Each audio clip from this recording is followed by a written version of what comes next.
Muy buenas mis queridos amigos, ¿cómo estáis? Espero que vaya muy bien por ahí. Pues aquí me tenéis al volante hoy, antes de que comiencen las dudas y las especulaciones, a bordo de un Mercedes-Benz Clase E 320 diésel Avantgarde para más señas, porque voy subido en un coche del año 2004, lo veréis en un próximo vídeo. Pero hoy os quería hablar de un asunto creo que muy interesante, casi rozando la filosofía, pero vamos a ir al pragmatismo también. Y te quería preguntar si conoces o te suenan nombres como el de Máximo Sant, Arturo de Andrés o Juan Manuel Pichardo. Si no los conoces, pues estoy nombrando algunos de los que han sido, creo, de los mejores periodistas del motor que ha habido en España. Todavía vivos ellos, afortunadamente todos, aunque ya no están en la primera línea. La verdad es que es una lástima, siguen en el mundillo, pero no en la primera línea, entendiendo por primera línea, probando coches y contándonoslo en esos artículos escritos tan deliciosos que uno y muchos de mi generación leíamos cuando éramos niños o adolescentes. Y nombro y cito a estas personas porque en uno de esos artículos, que he estado buscando infructuosamente, no ha habido manera de encontrarlo en internet, pero Juan Manuel Pichardo, al que conozco por cierto personalmente y se resiste a aparecer en este canal, le quiero hacer una entrevista, a ver si este año lo consigo y os lo traigo, porque es un personaje que merece la pena conocer su opinión. Bueno, pues en ese texto que no he encontrado, Pichardo venía a decir algo así como hacer un paralelismo entre lo que es un reloj y un automóvil, en el sentido de que cualquier reloj, por barato que sea, cumple con su función perfectamente, es decir, darnos la hora. Pero a partir de ahí te puedes comprar un reloj con una diferencia de precios tremenda, desde los más económicos hasta los más caros, todos hacen lo mismo. Bueno, pues ese paralelismo venía también al asunto de lo que es la compra de un coche y qué parte del coche se dedica al pragmatismo y qué parte del coche, bueno, pues tiene valores que no son tangibles, que son valores de estatus, de imagen de marca, de deportividad, de demostrar que tienes dinero, etcétera, etcétera, etcétera, más allá de lo que es el valor en sí del producto. Y todo esto lo digo a colación de uno de los últimos vídeos que he publicado, el vídeo en el que hablaba de los peores coches del año, y algunas personas que por cierto muchas de ellas luego sé que no se han visto el vídeo por motivos obvios, se han sorprendido, se han escandalizado, o incluso me han criticado duramente por decir que no me ha gustado, o entre los peores coches del año he puesto como coches como el Range Rover Velar, el Volvo XC90 o por ejemplo el Audi RS5, ¿no?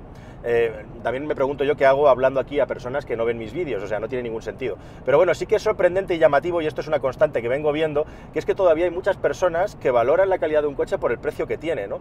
Y ahí es a donde empezamos a derrapar y a resbalar mentalmente. Evidentemente en esa lista que yo hice, y no hace falta que a ti te lo cuente porque eres una persona, espero, suficientemente inteligente como para entenderlo, cuando yo hablo de mejor o peor coche, siempre es en relación a algo, o sea, siempre que hablamos de un término absoluto, estamos haciendo una comparación, igual que para saber la velocidad a la que va un vehículo tenemos que tener un término de comparación. Bueno, pues a la hora de contar si un coche es bueno o malo, evidentemente estamos hablando del precio que estamos pagando por ese producto. Cuando yo digo que un Volvo XC90 T8 híbrido enchufable no me gusta, lo digo en relación a dos factores básicos de comparación. Uno, lo que cuesta ese vehículo, que estamos hablando de alrededor de 90.000 euros la unidad que yo probé, y en segundo lugar, cuáles las calidades que tiene ese producto en relación a los vehículos que cuestan lo mismo que la competencia.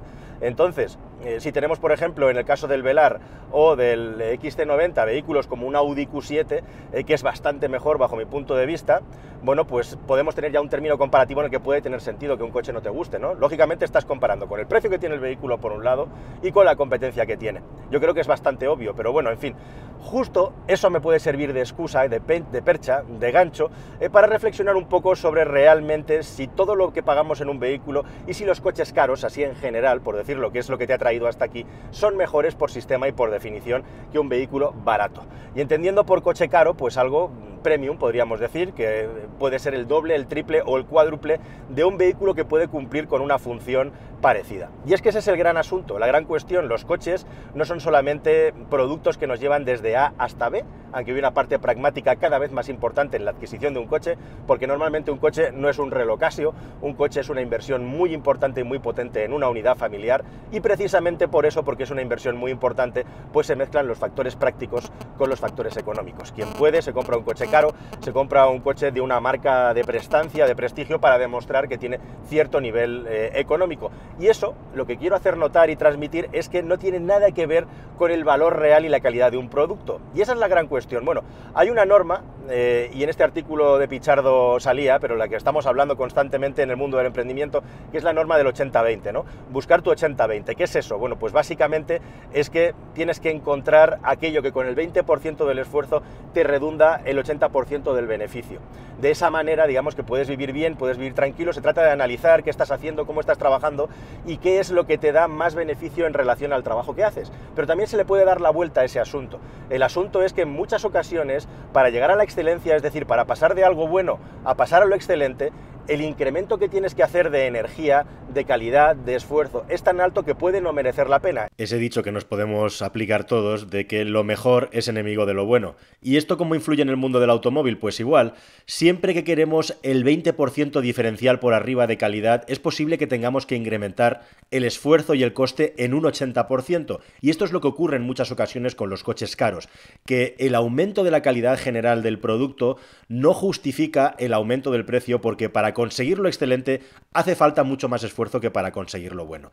Y esto también se puede aplicar al asunto de la potencia. Uno de los motivos por los que se han comprado tradicionalmente coches altos, de gama, caros, es justamente por el aumento de las prestaciones, de la potencia. Ocurre hoy en día que con la electrificación y con la evolución de los motores térmicos tampoco es ya un valor diferencial el hecho de que la potencia esté asociada a un precio caro. Y a los hechos me remito. A medida que se vaya llenando el mercado de coches eléctricos, pero no solo eléctricos, electrificados, la potencia, la alta potencia va a estar cada vez más disponible. Eso sí, también hay que hablar de cuánto tiempo disponible y cuál es el agrado de conducción, las sensaciones que te transmite. Estos días, por ejemplo, se está presentando el Grand Lan X y el Peugeot 3008 híbrido enchufable y estamos hablando de 300 caballos. Cada vez la barrera de los 200 caballos está más superada. En definitiva, nunca jamás tener caballos había sido más sencillo y más barato. Bueno, de seguridad, mira que he hablado en los últimos vídeos con el asunto de Euro NCAP y ponía el ejemplo, una de vuestras grandes preguntas eran si los coches más caros eran mejores que los coches más pequeños en términos de materiales, de calidad de los materiales para chocar. Yo os contaba que puede ser así, pero desde luego entre un vehículo muy caro de 100.000 euros, 5 estrellas, y uno no tan caro de 30.000 euros con 5 estrellas, las diferencias son despreciables.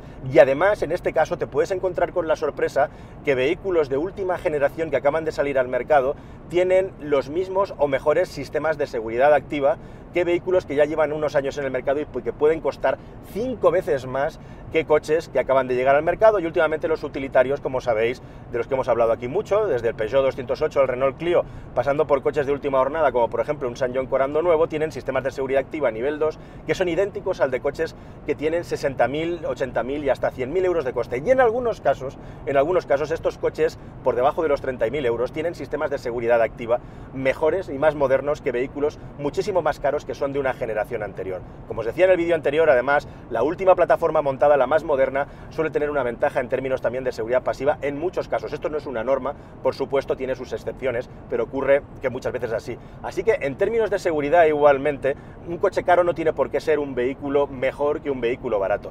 En términos de calidad de producto, de calidad de construcción, ¿es 4 o 5 veces mejor un vehículo de este tipo que un coche utilitario? Bueno, pues dependerá de la marca, dependerá del vehículo. Evidentemente, los materiales y las calidades de los materiales que se usan dentro de los coches caros son mejores que los vehículos económicos, pero de nuevo, hoy en día las diferencias se van acortando y cada vez se justifica menos la calidad constructiva de un vehículo caro respecto a uno barato, como ocurre con el aislamiento interior. Yo estoy ahora mismo en un coche del año 2004 que tiene una calidad de aislamiento que hoy en día muchos coches de un precio que tenía este en su día no tienen siquiera. Se ha reducido, porque en general, y quienes llevamos ya muchos años trabajando en esto, sabemos que ya no se hacen coches en cuanto a calidad de ajustes y en cuanto a calidad de materiales como los que se hacían antaño, porque las marcas buscan una y otra vez reducir procesos.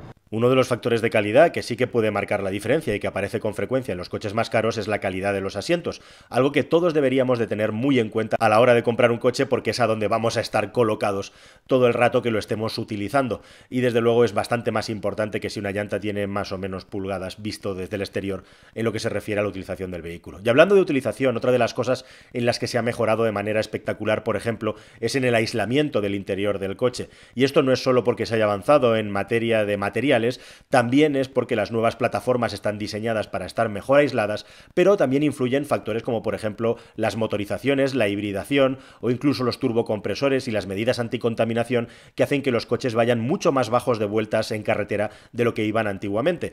Esto hace que en muchos casos, como hemos estado comprobando este año, haya vehículos por 20 y pico mil euros con niveles de aislamientos superiores a vehículos de más de 60.000. ¿Quieres un ejemplo? Renault Clio de última generación contra Tesla Model 3. Más silencioso el Clio. ¿Son más fiables los coches más caros del mercado? Tampoco. Si te vas a las estadísticas que se publican, que por cierto no son tantas ni tan buenas como nos gustaría, de cuáles son las marcas más fiables, de manera sistemática estamos encontrando que marcas de la clase media están al mismo nivel o incluso muchas veces por encima de algunas de las marcas más caras del mercado, que en algunos casos tienen unas cifras bastante lamentables de fiabilidad y son una pesadilla para las personas que compran esos coches con la intención de comprar, por supuesto, imagen de marca, imagen pública y estatus. Así que no todo es tan claro ni tan sencillo como valorar un precio. Si hablamos de valor de recompra, evidentemente un coche caro tiene pues un valor de recompra más alto, puesto que has pagado más por él, pero también cuanto más valor tiene un vehículo, normalmente más se deprecia, y más cuando un vehículo es grande. Esto normalmente también tiene sus excepciones, pero bueno, hay marcas como Porsche, por ejemplo, que mantienen muy bien su precio, pero otras cuyo precio se desmorona completamente cuando llegamos al mercado de ocasión, especialmente los vehículos que no son todoterreno. Y aquí es a donde se mezcla, digamos, y donde la cabeza nos juega una mala pasada en muchos casos. Y esto lo vemos muy bien en lo que es el reflejo de las ventas de coches, de las ventas de productos en la lista de ventas de los más vendidos en 2019. ¿Qué está ocurriendo? Desde hace años está habiendo una polarización en lo que es el mercado del automóvil, en el que cada vez tendemos más o hacia el bajo coste o hacia el coste alto. Y curiosamente, cuanto más alto es el coche del vehículo, menos se compra como una adquisición económica directa, es decir, compra de particular, y cada vez se hace más a través de rentings, es decir, cada vez menos personas consideran hacer un desembolso de entre 60 y 120.000 euros por un producto para tenerlo en su bolsillo, y sí para usarlo pues como un medio de locomoción de prestancia a cuotas mensuales, porque cada vez, digamos, se racionaliza más el gasto, el coste a la hora de comprar un automóvil, y relacionado con esto cada vez hay más personas que prefieren comprar coches baratos cuando los compran pagándolo de su bolsillo. Esto lo vemos fenomenalmente en la lista de los más vendidos en España, en los que cada vez hay más coches low cost y cada vez hay menos coches caros, cosa que por otra parte ha sucedido siempre a lo largo de la historia. Y es muy curioso además como en nuestro país tradicionalmente el coche ha tenido, digamos, un plus como país, entre comillas, nuevo rico, podríamos decir, con absolutamente todos los matices que se tienen que introducir a esta palabra: asunto de la crisis, asunto de desigualdades sociales, etcétera. Pero desde luego en España, cuando digo nuevo rico, me estoy refiriendo a lo que éramos hace 50 años, evidentemente, y a lo que éramos hace 40 años. Pues podemos ver cómo en nuestro país, en muchos coches que aquí se consideran de lujo, no se considera comprar la versión más económica de ese coche, la que tiene menos equipamiento. Equipamiento, por cierto, que en muchas ocasiones, en muchos de estos coches muy caros, tienes que pagar aparte, con lo cual la factura se dispara, e incluso en cuestiones de equipamiento, hoy en día ya no está tan claro que un vehículo caro, y especialmente ahí, sea mejor que un vehículo más económico. Bueno, pues en nuestro país compramos mucho coche de determinadas marcas y modelos y jamás consideramos las versiones básicas, mientras que si te vas a otros países con mayor renta per cápita que España, te encuentras que hay muchas personas que compran versiones básicas. Me estoy refiriendo, por supuesto, a Volkswagen Golfs, a Volkswagen Passats, a Mercedes clase C, me estoy refiriendo a BMWs Serie 3. Y eso es porque, digamos, en esos países esa necesidad de transmitir que has triunfado o tienes un nivel económico más alto han pasado por esa fase en otra época de la historia. La cuestión es que en nuestro país igualmente yo noto que está ocurriendo eso, es decir, se polariza todo, y por un lado tenemos a los que pasan de los coches directamente, ni siquiera quieren comprar un coche o lo ven como una herramienta para ir de A a B y lo demás les importa poco, quieren, digamos, buscar lo que a mí más me gusta en un automóvil, en un vehículo, que es ese mínimo común múltiple, es decir, cuál es el vehículo que une las mayores y mejores características para tus necesidades con unas calidades mínimas buenas y con el mejor precio. Es una delicia hacer ese ejercicio de trabajo, por eso buscar un Ford Puma, por eso buscar un Mi eléctrico. Es muy divertido que algunas personas, muy pocas por cierto, muy pocas, un 1% si llega, de las que comentan, dicen: tú te has comprado un Ford Puma o un Mi porque eres pobre, si tuvieras dinero te comprarías un Tesla Model 3 o te comprarías un M3 o un M5. No se trata de eso, pero bueno, no lo vamos a explicar aquí porque no aplica. Si no os habéis suscrito a este canal y es la primera vez que lo estáis viendo, yo os animo a que os suscribáis, porque aquí estamos constantemente buscando las mejores ofertas del mercado, tanto en coches nuevos como en coches usados, como en renting. Pues hay otro gran placer, que es intentar conducir de la manera más dinámica, gastando lo mínimo posible. Yo disfruto mucho con eso. Resumiendo y juntando todos los factores, nos encontramos que cada vez tiene menos sentido, desde un punto de vista objetivo, que el vehículo más caro sea mucho mejor que el vehículo más económico, o por lo menos que la diferencia de precio justifique adquirir el vehículo más caro. Y aún así, por supuesto, vamos a seguir adquiriéndolos, precisamente porque esta norma de que lo mejor incrementa muchísimo el precio se mantiene en el tiempo, y también por factores subjetivos de prestancia y de nivel de imagen que a todos nos gusta en mayor o menor medida tener. Influye mucho también, por supuesto, cuál es la importancia que le das al dinero, pero sobre todo también al dinero que marca la diferencia entre comprar uno y otro. La diferencia entre comprar un coche de 80.000 euros y uno de 20.000 son 60.000 euros. ¿Cómo de importantes son para ti esos 60.000 euros en tu bolsillo? Ahí está la clave. Y espero que en este vídeo, con todas estas variables que te he ido introduciendo, te sirvan para reflexionar un poco sobre todo esto y que también me des tu opinión, por supuesto. ¿Cómo lo valoras tú? ¿Cuáles son los factores que tienes más en cuenta a la hora de comprar un coche nuevo? ¿Cómo de importante es la parte de la imagen? Si tenías alguna duda sobre esto, espero que se hayan despejado con estos distintos puntos que he tratado, y si tienes alguna duda más, por favor exprésala en los comentarios. Intentaremos responder como siempre en la medida de las posibilidades. Y nada más, que espero que el vídeo te haya gustado y te haya parecido interesante, y nos vemos en el siguiente, ¿de acuerdo? Muchísimas gracias y hasta otra. Adiós.